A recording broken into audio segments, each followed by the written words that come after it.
Dentro de nuestro curso sobre gestión de riesgos, vamos a hablar sobre cómo el riesgo es un producto del desarrollo.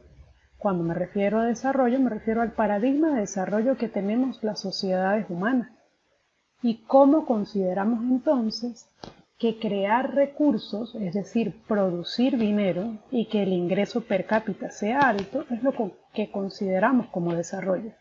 Sin embargo, durante justamente este video vamos a ver que no necesariamente un ingreso per cápita alto o tener trabajo significa realmente que podamos hablar de desarrollo y mucho menos de un concepto aún más importante que tiene que ver con la calidad de vida.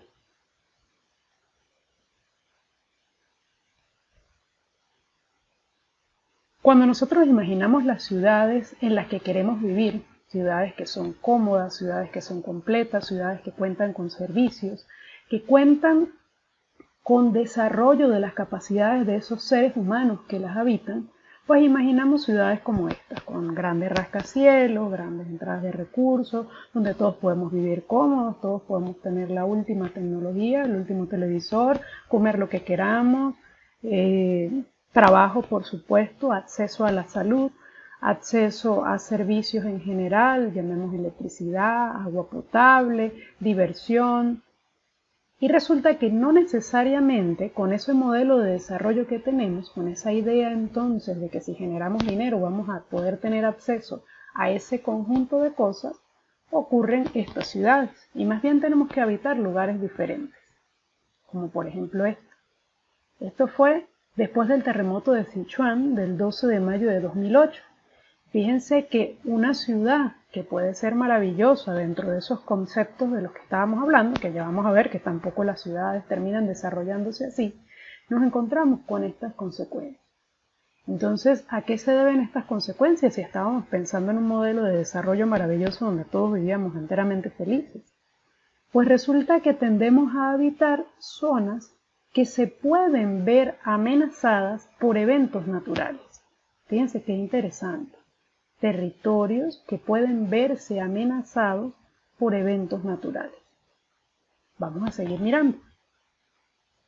En el mismo terremoto de Sichuan del 12 de mayo, nos encontramos entonces con este conjunto de edificaciones que se están observando en la imagen y pueden notar que para que esas edificaciones se construyan tienen que estar involucrados, por lo menos de acuerdo a la normativa de la mayor parte de los países del mundo, arquitectos e ingenieros.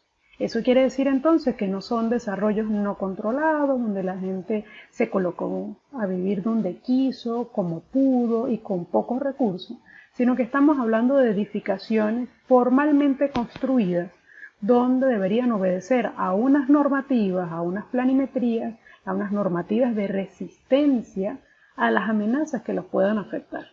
Entonces, cuando yo digo que tiene que ser resistente a las amenazas, si estamos hablando en el caso de un sismo, podríamos entonces pensar que todos esos edificios que están allí deberían ser sismo resistentes. Sin embargo, podremos decir que los edificios que están en esa imagen son sismo resistentes. Y podemos decir entonces que ese conjunto de personas tienen garantizada la calidad de vida después de que ocurre el evento. Entonces se empieza a poner delicado este tema, porque resulta que no necesariamente una ciudad edificada por arquitectos e ingenieros es segura y no necesariamente brinda calidad de vida. Ya lo vamos a ver más adelante.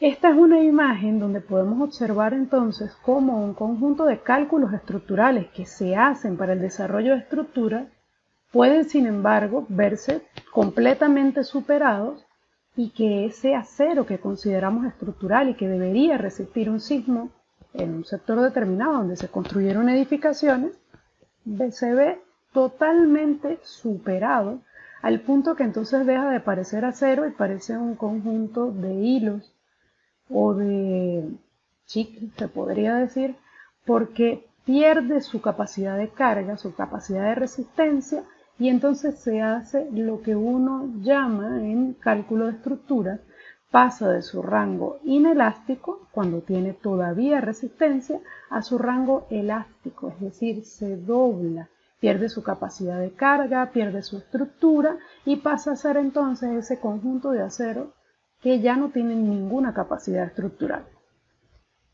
¿Por qué les hago notar todo esto? Porque eso debería haber sido calculado para resistir entonces los eventos que pueden ocurrir en el sector que se está habitando. Eso debería ser lo que le garantizamos entonces al conjunto de pobladores que habitan un sector de una ciudad. ¿Por qué? Porque resulta que es el gobierno y todas las instituciones las que deciden o no poblar un sector, y además son las que deciden de qué manera se va a poblar un sector. Incluso son esas mismas autoridades, asesoradas obviamente por expertos, quienes hacen la normativa para que entonces se haga el cálculo de esas estructuras que se van a construir en sectores que en este caso se podían ver afectados por un sismo. Y bueno, aquí vienen justamente los detalles importantes. Podemos hablar, por ejemplo, de pérdidas en cantidad de dólares, muy tranquilamente, y decir, bueno, se perdieron tantos edificios y las pérdidas suman no sé cuántos miles de dólares o no sé cuántos millones de dólares. Pero ¿cómo le ponemos precio a una vida humana? ¿Cómo le ponemos precio a las personas que se ven afectadas, que quedan entonces debajo de estructuras colapsadas y que tenemos que rescatar, por ejemplo? ¿Cómo le ponemos precio a una vida que queda destruida porque perdió todo lo que tenía, toda su inversión de toda una vida de ese trabajo maravilloso que estábamos pensando en la primera ciudad? ¿Qué hacemos? Y además no son uno, ni dos, ni tres, son edificios enteros de personas que tienen pérdida total de las viviendas que tenían. Y estamos hablando solo de viviendas, no hablemos además de infraestructura, hospitales, aeropuertos, puentes. ¿Por qué estaremos habitando sectores entonces que pueden verse afectados por un evento natural, que entonces ese evento natural los amenaza, se convierte en una amenaza para las personas que habitan esos sectores, y resulta que no podemos resistirlos? Es decir, si ocurre un sismo en un lugar como Sichuan, el sismo del 12 de mayo, tenemos este tipo de consecuencias. ¿Qué estamos pensando entonces como desarrollo si podemos considerar que vivir en una ciudad desarrollada, en un país desarrollado, nos puede someter a este peligro tan grande? Entonces ahí viene la pregunta interesante. ¿Qué entendemos por desarrollo? ¿Qué es lo que estamos pensando o considerando las sociedades humanas para decidir que tenemos un país desarrollado o medianamente desarrollado o no desarrollado? Como consideramos nosotros siempre en Latinoamérica, ¿no? Pues estamos en el cuarto mundo, ya no hablamos ni siquiera de tercer mundo. Fíjense que nuestra idea de desarrollo está haciendo entonces que creemos un conjunto de infraestructura que tiene la intención de producir recursos.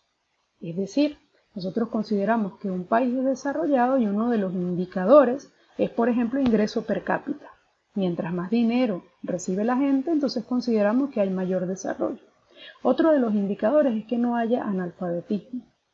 Pero que usted no sea analfabeta realmente garantiza que usted vive en una zona segura y que no lo va a afectar un sismo, no lo va a afectar un tsunami o no lo va a afectar un flujo de detritos. Se pone interesante. Vamos a hablar, por ejemplo, de la Ciudad de México, que para 2016 tenía 8.9 millones de habitantes y se consideraba entonces una megaciudad, porque ya no hablamos de ciudades grandes, sino de megaciudades. Esa cantidad de habitantes hacen entonces que Ciudad de México se vea así de poblada como estamos viendo en la imagen. Ustedes se imaginan el tiempo de traslado que tiene una persona del lugar donde habita a su lugar de trabajo. Conocen las cifras de contaminación ambiental que tiene una megaciudad como Ciudad de México. Las cifras de desempleo, las cifras de la cantidad de crímenes son realmente panicantes, son para entrar en pánico. Pero ¿qué pasa? ¿Por qué tenemos tantas personas viviendo en un mismo lugar cuando tenemos países que cuentan con más espacio y que cuentan con recursos? Ya les voy a contar cuáles son las razones. ¿Qué pasa? Si nosotros concentramos un conjunto de personas en un territorio, resulta que podemos tener empresas allí y vamos a tener mano de obra. Resulta que mientras más empresas y fábricas creamos nosotros en un lugar con aquello de la centralización, entonces también estamos ofreciendo más trabajo. ¿Qué pasa? Que en esos planes de ordenamiento urbano, entonces se demanda que hayan hospitales tipo 4 y tipo 5, los más avanzados, que haya entretenimiento, los mejores cines, los mejores servicios para esa cantidad de población. ¿Por qué? Porque la población lo demanda. Entonces un país deja descuidadas otras zonas donde prácticamente ni siquiera puede haber, por ejemplo, servicio eléctrico, y concentra todos los recursos en ciudades como Ciudad de México, o ciudades como Caracas, o ciudades como París, o ciudades como Buenos Aires. Está todo concentrado allí y el resto del país, aunque puede ser bastante amplio, puede llegar a tener sectores totalmente despoblados. ¿Qué está pasando? Que hay un interés económico de por medio. Si yo voy a colocar una fábrica en la que necesito contratar 300, 400 personas, pues no la voy a colocar en el lugar más árido donde no hay agua potable, donde no hay servicios, donde no hay hospitales, donde no hay entretenimiento, sino que voy a colocarla en una ciudad como esta, porque sé y tengo garantía de que voy a tener mano de obra y voy a tener servicios. Además que voy a tener conexiones viales con el resto del país para hacer llegar esos productos. Pero fíjense que todo está pensado para producir dinero. ¿Tendrá calidad de vida la gente que habita Ciudad de México? Si concentramos ese conjunto de recursos, de personas, densidad de población, también tenemos más recursos y personas en peligro. Además de eso, entonces, como está concentrado los mejores servicios, una persona que habita en un área relativamente despoblada, cuando por ejemplo tiene una enfermedad compleja, alguno de sus familiares tiene que desplazarse a esas ciudades, porque en el lugar en el que habita no cuenta con los servicios necesarios para dar respuesta a esa necesidad. Fíjense que todo eso es un problema de planificación de Estado y de planificación urbana. Pero ¿quién asesora a los que deciden en el Estado? Si el Estado está pensando en producir dinero, entonces está haciendo todas las cosas bien. El problema es, ¿se vive con calidad de vida en ciudades como esa? ¿Qué es esa ciudad informal entonces? Pues esas personas que viven en áreas despobladas y que tienen la necesidad de acceder a los recursos de las grandes ciudades, se van a desplazar por necesidad a las grandes ciudades. ¿Y dónde van a llegar a vivir? En el mejor lugar, en los mejores edificios, en los mejores apartamentos y las mejores casas, ¿no? Porque no cuentan con los recursos. De hecho, muchos de ellos llegan a una mega ciudad sin ni siquiera tener trabajo. Y entonces, ¿qué hacen? Comienzan a construir la ciudad paralela a lo que es realmente el plan de ordenamiento de la ciudad, a donde realmente están pensados que se construyan los edificios. Y construyen ellos mismos y en unas condiciones y en unos terrenos que no necesariamente son aptos para que ellos vivan allí. Eso es la ciudad informal. La mayoría de las personas piensan que los sectores más afectados cuando ocurre, por ejemplo, un terremoto, forman parte de la ciudad informal. Y sí, puede que por un lado sí, pero por otro lado no necesariamente. Hay en ciudades del mundo edificaciones construidas por arquitectos y por ingenieros que están en unos sectores terribles y que se pueden ver afectados por varias amenazas. Esa misma ciudad es una ciudad pobre entonces.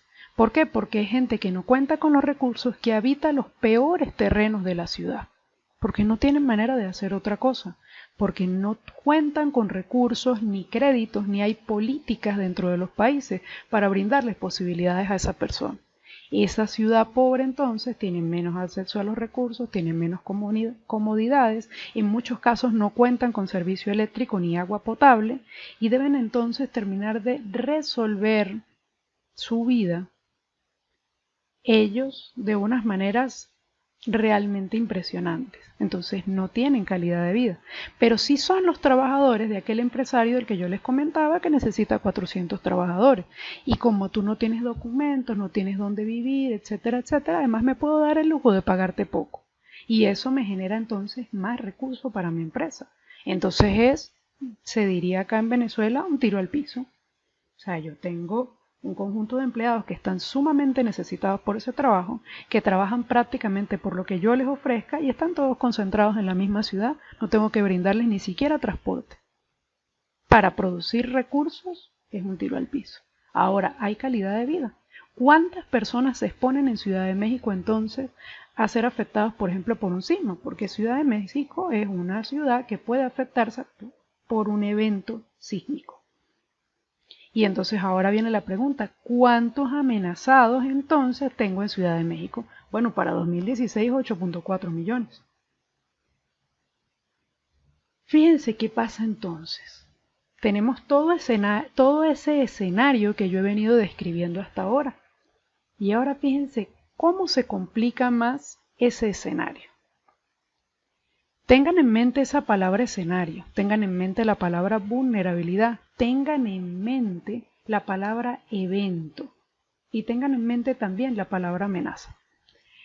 Fíjense que cuando yo tengo entonces esa concentración de población tan grande, donde tengo empresas, tengo fábricas, tengo iglesias, tengo escuelas, tengo todos los usos que llega a tener una ciudad, empiezo a tener una vulnerabilidad estructural y de interconectividad, de la ciudad.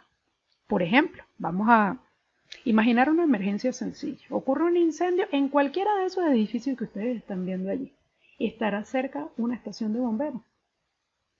Y si además hay lesionados en ese evento, estará cerca un hospital. Un hospital que además cuente con el servicio para personas quemadas. Se empieza a complicar.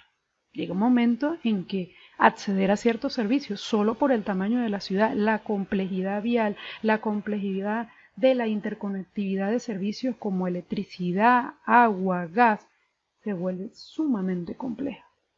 Pero no dejamos de hacer estas megaciudades por lo que les dije, porque a mí lo que me interesa es producir recursos. Si la gente vive cómoda, si ocurre una emergencia y si mueren todos, eso parece que no le preocupa a ese paradigma de desarrollo que tenemos como sociedades. ¿No? Al contrario, más gente toda amontonada genera más recursos y además están más necesitados. Además de eso, entonces, se une a toda esta idea de que si concentro personas y fábricas voy a hacer mucho dinero, se une la degradación ambiental urbana y la vulnerabilidad estructural. Es decir, ya esta cantidad de personas que viven en Ciudad de México, que viven en las grandes ciudades del mundo en general, porque esto no es un problema solo de Latinoamérica, no cuentan, por ejemplo, con el espacio para producir los alimentos que esas mismas personas necesitan consumir. ¿A dónde va la basura de una ciudad como esa? ¿A dónde va toda la contaminación y toda la polución de una ciudad como esa? ¿De dónde viene el agua potable que van a consumir ese conjunto de personas?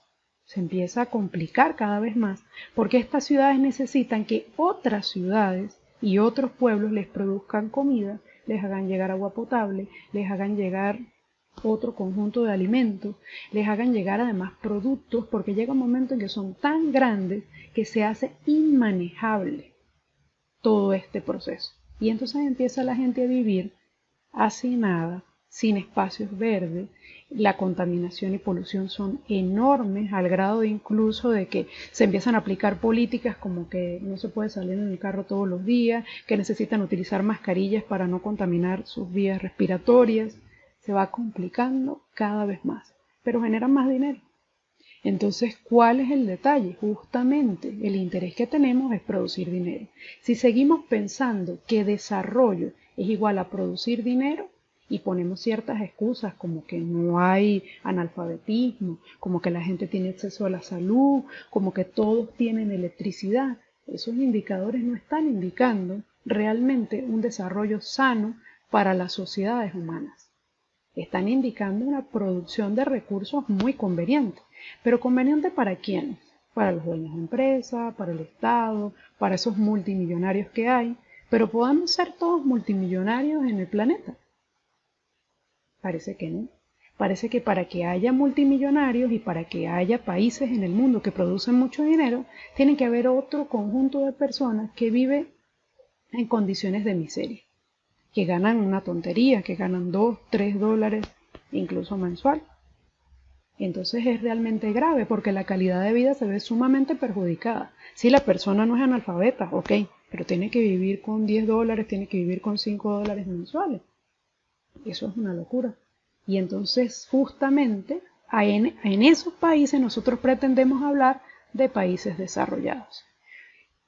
¿Qué tiene todo esto que ver con la gestión de riesgos? Pues resulta que empezamos a generar con estas megaciudades un riesgo latente enorme, porque entonces ya no es solamente la amenaza de sismo, ¿no? Ya entonces tenemos una amenaza de que haya una fuga de gas, tenemos una amenaza de que tenemos personas habitando al lado, por ejemplo, de depósitos de químicos, de fábricas, etcétera, etcétera, etcétera. Y esto se empieza a hacer totalmente inmanejable. A medida que tenemos más personas concentradas en un lugar, aumenta el riesgo por todas las necesidades y condiciones que ello implica. Cuando tenemos entonces una ciudad que tiene esa cantidad de desarrollo, por más que produce mucho más dinero que otras ciudades, que ciudades del interior, que ciudades con poco desarrollo económico, porque entonces a ella vamos a diferenciar. Ok, tenemos desarrollo económico, pero tenemos calidad de vida, la gente es feliz, la gente vive cómoda, tiene sitios de esparcimiento, hay cultura, hay universidades, todos tienen acceso a la educación, todos pueden ser educados a un nivel profesional. Entonces se pone interesante, ¿no? Eso no lo queremos medir en el desarrollo, lo que queremos medir es plata, dinero, dólares, libras, el nombre que le querramos poner. Al estar tantas personas concentradas y empezar a tener todo este conjunto de problemas que ya describí, entonces empieza a haber una vulnerabilidad política e institucional. ¿Por qué? Porque ya el Estado no puede normar, ya el Estado no puede garantizar seguridad, ya el Estado no tiene suficientes hospitales para, por ejemplo, atender una emergencia que involucre una buena parte de la población, porque hay más población que lo que puede haber en servicios.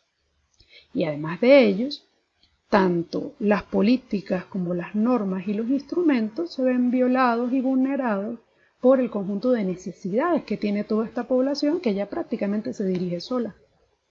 Entonces, hay aún más problemas.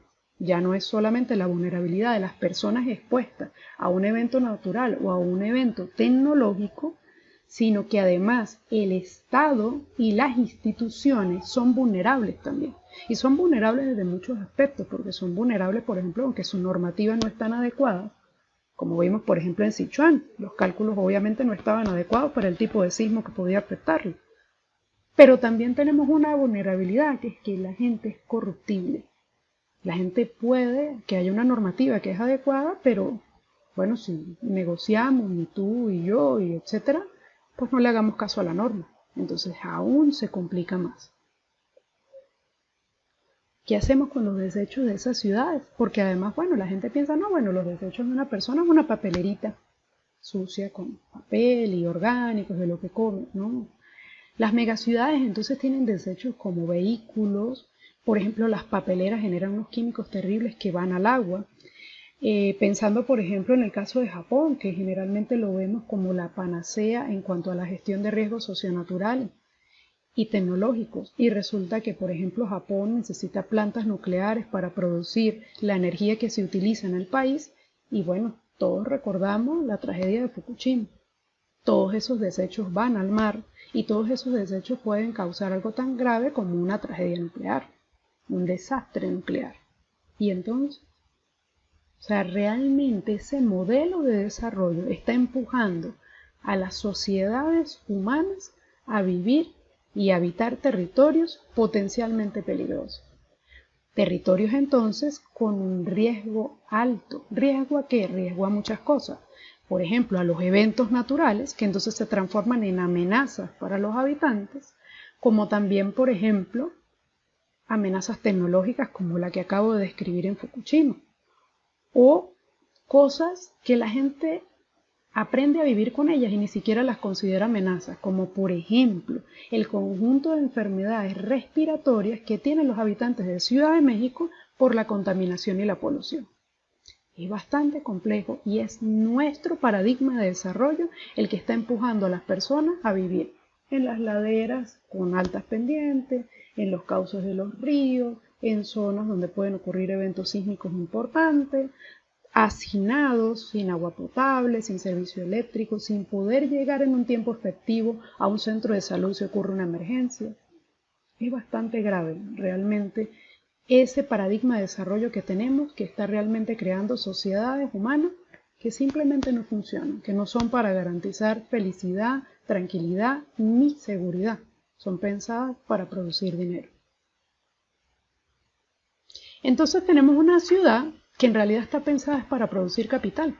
No hay ningún interés de que usted sea feliz, ¿no? ¿Para qué? Yo no necesito que usted sea feliz. Necesito que crea que es feliz y para eso le puedo dar un celular. Que usted tenga acceso a comprarse un celular y a comprarse ropa. Porque de hecho me la compra a mí. O sea, me conviene. Y veo la ciudad entonces como una concentración de personas interesadas en producir capital, que finalmente lo van a gastar en lo mismo que yo les estoy ofreciendo, como Estado.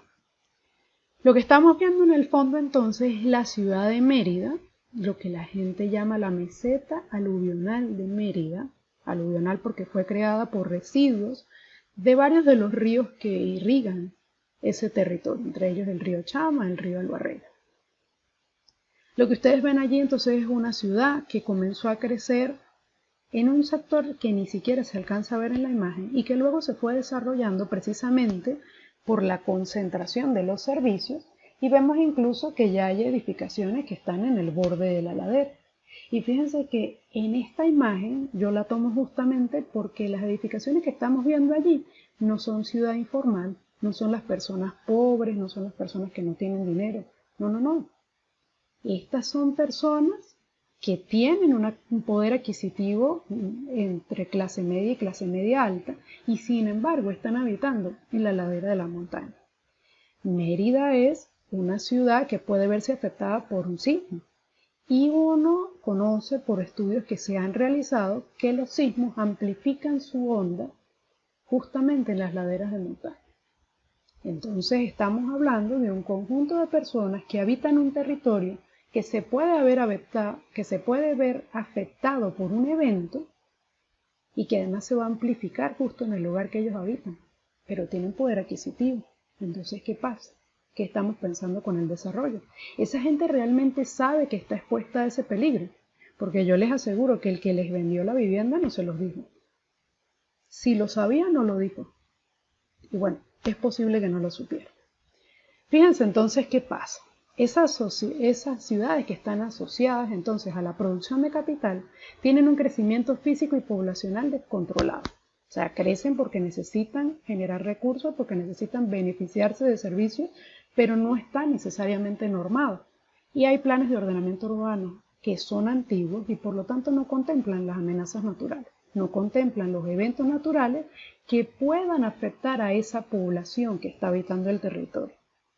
Hay una presión de la sociedad sobre los recursos naturales. Mientras más personas vivimos en un sector, necesitamos más comida, necesitamos más agua, necesitamos más electricidad y demandamos esos servicios, porque la vida de ahora requiere que tengamos acceso a ellos. Hay una transformación masiva de los ecosistemas locales. Fíjense, mientras más personas viven allí, hay más contaminación, hay menos áreas verdes, los animales se van viendo desplazados, la vegetación se va viendo desplazada y el ecosistema cambia totalmente. Entonces ciudades como Mérida no siembran lo que sus habitantes necesitan para comer, sino que hay otros pueblos y ciudades pequeñas que son quienes abastecen a esta ciudad. Y finalmente tenemos entonces la incorporación de procesos productivos peligrosos. Por ejemplo, ya entonces podemos tener gente que hace, por ejemplo, productos de limpieza y los hace en el patio de su casa. Y entonces tiene altas concentraciones de cloro, tiene altas concentraciones de diferentes productos potencialmente peligrosos que pueden causar un evento importante, por ejemplo, un incendio o una contaminación con cloro, en una zona residencial. Porque además esos planes de ordenamiento urbano, como les digo, ya están obsoletos y no están separando entonces los diferentes procesos productivos. Y cada vez esa ciudad se va haciendo peligrosa. Si Mérida, que es una ciudad pequeña, tiene una peligrosidad, imagínense cómo es Ciudad de México, Buenos Aires, las principales ciudades del mundo en general. Hay un conjunto de aspectos entonces ligados a ese desarrollo que también se relacionan con el riesgo.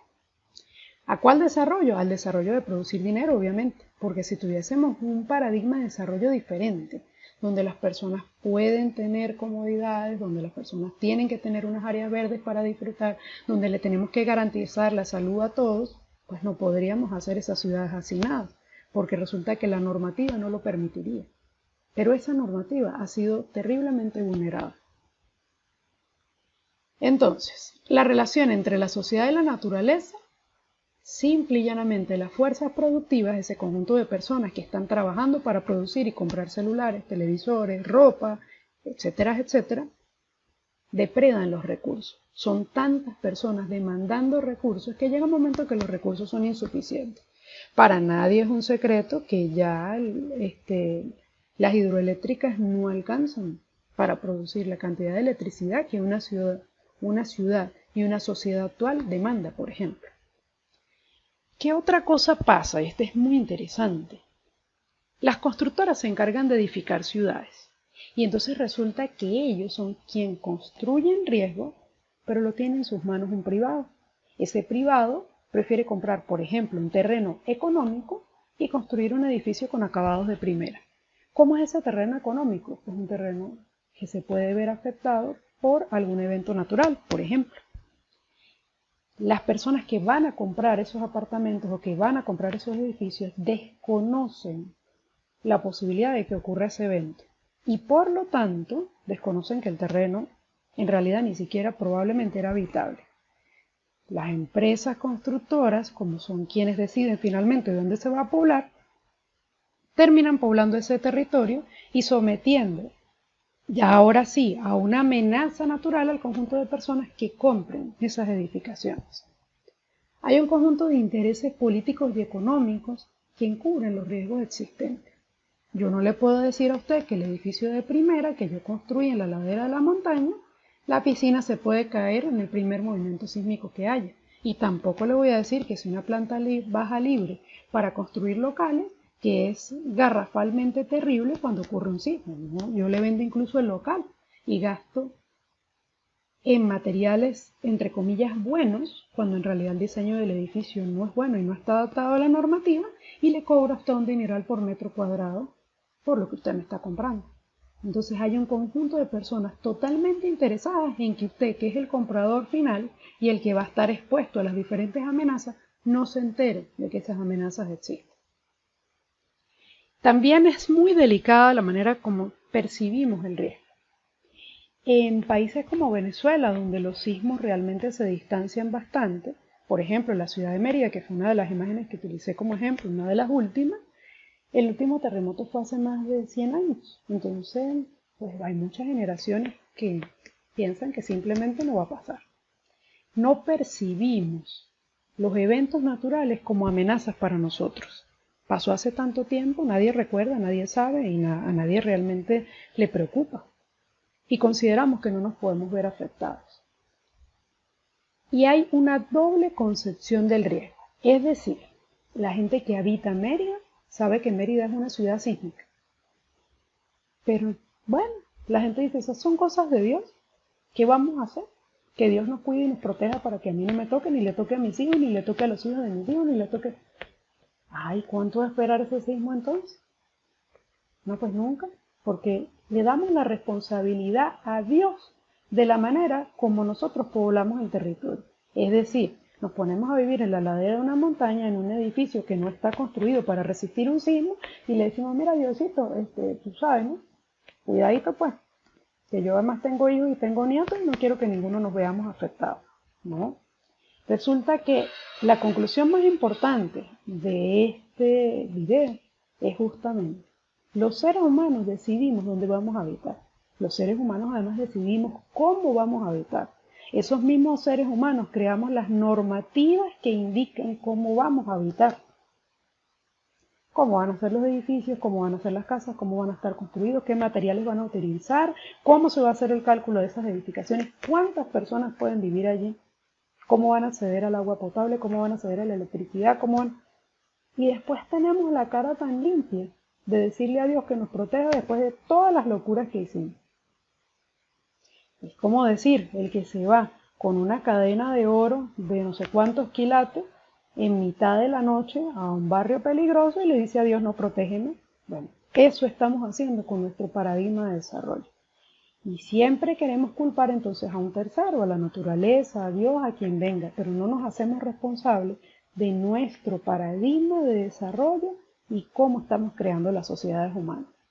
Cuando empecemos a asumir la responsabilidad de que somos nosotros los seres humanos los que habitamos sectores que pueden verse afectados por eventos naturales, quizás podamos verles cambio a esto. Pero mientras tanto, mientras sigamos derivando ese conjunto de responsabilidades a otro, mientras el ciudadano común no se ocupe ni siquiera de averiguar dónde está viviendo y cuáles son los eventos que pueden ocurrir en el sector que habita, vamos a seguir teniendo desastres socionaturales.